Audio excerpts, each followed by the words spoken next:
The gathering represented an opportunity for the National Protected Area Authority and relevant participants from CSOs, government agencies, and local communities to learn about the science-based outcomes of community-based ecological mangrove restoration.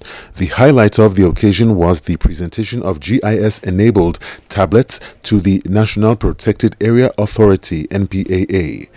Program Development and Technical Coordinator at National Protected Area Authority, Samuel Ibrahim Koba, described the donation as a big start for the NPAA, and the Manager for Wetlands and Marine Ecosystems, Yata Helen Kamara, expressed appreciation for the donation as the best way to conserve wetlands and the marine landscape.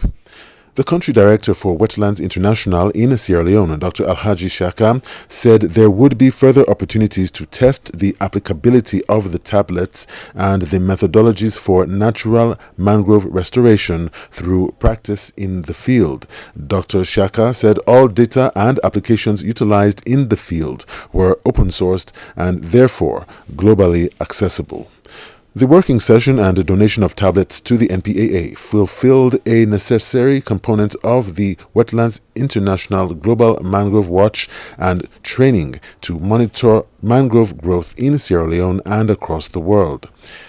GIS experts who are available in Sierra Leone, along with civil society, MDAs, and local communities in the pilot area, which is for now in Moyamba District, will be able to learn about mangrove restoration methodologies developed by Wetlands International and serve as a platform for future collaboration.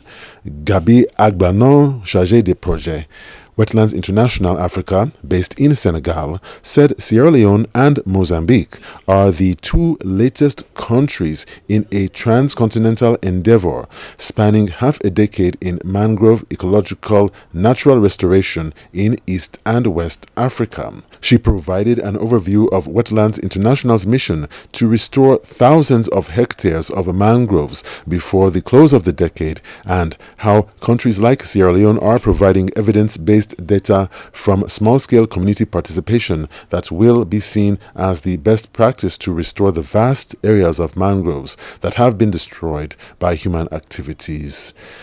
Community-based ecological mangrove restoration involves the components of conservation, livelihoods, and an enabling environment and landscape management on an increasingly larger scale as more positive results are gathered from the field enabled by the tools provided from Wetlands International.